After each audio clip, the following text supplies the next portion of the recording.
Tahun 2022. Kehamilanku sudah masuk bulan ke-7. Perutku besar, berat, dan gerahnya bukan main. Siang malam AC dan kipas angin menyala tanpa henti. Di rumah cuma aku sendiri.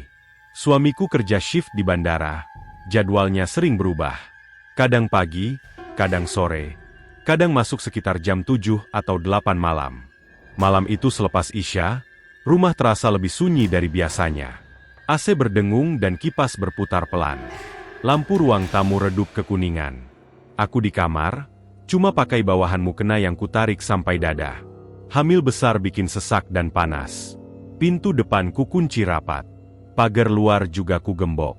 Kuncinya biasa ku gantung di balik pintu. Suamiku belum memberi kabar. Biasanya kalau mau pulang, dia WA dulu. Tiba-tiba, klik. Suara pintu depan terbuka. Pelan, tidak terburu-buru. Seperti orang yang sudah sangat hafal rumah itu. Aku mengerutkan kening. Lo, udah pulang. Aku keluar kamar sambil senyum. Kupikir dia sengaja tak memberi kabar. Mungkin ingin mengejutkanku. Di ruang tamu berdiri sosok yang sangat kukenal. Baju kerjanya, posturnya, wajahnya. Suamiku. Tapi, dia tidak bicara. Hanya tersenyum tipis. Senyumnya aneh. Bukan senyum lelah seperti biasa. Bukan juga senyum hangat. Senyum yang kosong. Tumben gak WA dulu? Tanyaku. Dia tetap diam. Tatapannya tajam. Tidak berkedip. Aku mencoba menepis rasa tidak nyaman. Oh, capek ya kerja, kataku lagi sambil mendekat. Dia masih diam. Aku mencium pipinya. Salim, cepika-cepiki seperti biasa. Kulitnya dingin, bukan dingin karena AC. Dingin seperti tidak ada suhu. Matanya mengikuti gerakanku. Tanpa ekspresi. Tanpa senyum. Tanpa kehangatan. Dia lalu berjalan ke arah kamar mandi. Langkahnya pelan. Terlalu pelan. Tanpa suara gesekan sandal. Tanpa suara napas. Aku berdiri di ruang tamu. Jantung mulai berdebar. Ada yang tidak beres. Satu persatu kejanggalan muncul di kepalaku. Dia tidak mengucap salam. Dia tidak mengetuk minta dibukakan gembok. Tidak ada suara motor masuk halaman. Padahal pagar terkunci. Kuncinya masih menggantung di balik pintu. Aku menoleh pelan ke arah pintu depan. Kunci itu masih di sana. Utuh. Tidak tersentuh. Dadaku seperti diremas. Kalau begitu, yang barusan masuk itu siapa? Suara air tidak menyala di kamar mandi. Tidak ada suara pintu kamar mandi ditutup. Tidak ada suara apapun. Hanya hening. Aku berdiri terpaku. Dia tadi masuk ke kamar mandi. Dan aku harus melewati kamar mandi untuk keluar rumah. Perutku terasa mengeras. Bayi di dalam rahimku seperti bergerak gelisah. Aku menoleh ke arah kamar mandi. Pintunya terbuka sedikit. Gelap. Lampu tidak dinyalakan. Padahal suamiku selalu menyalakan lampu. Tanganku gemetar dan aku tak sempat mengambil jaket di kamar.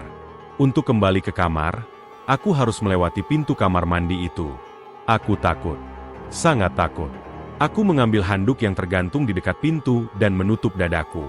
Pelan-pelan aku melangkah. Setiap langkah terasa seperti selamanya. 1, 2, 3. Aku menahan napas. Mendekati kamar mandi. Aku sudah hampir melewatinya. Hampir sampai pintu depan. Tiba-tiba, dari dalam gelap kamar mandi, seseorang muncul. Hanya kepalanya. Perlahan, seolah tubuhnya tetap di dalam kegelapan. Wajahnya sama. Wajah suamiku. Tapi matanya kosong. Lebih hitam dari yang seharusnya dan bibirnya menyeringai tipis. Udah tahu ya? Suaranya berat. Tapi bukan suara suamiku. Suaranya seperti dua suara ditumpuk jadi satu. Aku membeku. Tubuhku tak bisa bergerak. Bayi di perutku menendang keras. Udah tahu ya? Dia mengulang dengan kepalanya yang makin keluar sedikit. Lehernya tampak terlalu panjang. Senyumnya melebar dan aku menjerit sekeras-kerasnya. Aku lari keluar rumah tanpa peduli apa-apa. Takut campur panik dan nyaris jatuh. Tetangga berdatangan dan lampu-lampu rumah menyala satu persatu. Aku gemetar di teras. Beberapa bapak-bapak masuk memeriksa rumah. Tampak kosong dan tidak ada siapa-siapa. Kamar mandi kosong. Ruang tamu kosong. Pintu tetap terkunci dari dalam. Pagar masih tergembok. Beberapa menit kemudian, HP-ku bergetar dan ada WA dari suamiku. Aku baru berangkat kerja, shift malam. Kenapa? Darahku seperti berhenti mengalir. Baru berangkat. Berarti, yang tadi di rumah siapa? Malam itu aku tidak berani masuk rumah sendirian. Suamiku pulang lebih cepat. Dia bersumpah belum pernah pulang tadi. Sejak kejadian itu, aku selalu merasa diawasi. Kadang kalau suamiku pulang kerja, aku perhatikan dulu. Apakah dia mengucap salam? Apakah ada suara motor? Apakah dia minta dibukakan gembok? Kalau salah satu tidak ada, dadaku langsung sesak. Saat hamil anak kedua, aku tak pernah lagi berpakaian terbuka di rumah. Selalu pakai daster panjang atau abaya. Karena aku takut. Takut kalau sesuatu itu datang lagi. Meniru dan menunggu aku lengah. Beberapa bulan setelah kejadian itu, suatu malam suamiku pulang kerja. Seperti biasa, mengucap salam dan ada suara motor. Minta bukakan gembok. Semuanya normal. Kami masuk rumah. Dia ke kamar mandi. Aku ke dapur. Tiba-tiba, dari belakangku terdengar suara pelan seperti berbisik. Sangat dekat dengan telingaku. Yang ini asli kok. Aku menoleh cepat. Tak ada siapa-siapa. Dari kamar mandi terdengar suara suamiku menyanyi kecil. Aku berdiri di dapur dengan keringat dingin yang mengalir. Karena suara yang berbisik tadi, bukan suara suamiku. Dan yang paling menakutkan, suara itu datang dari arah kamar mandi. Tempat pertama kali ia muncul.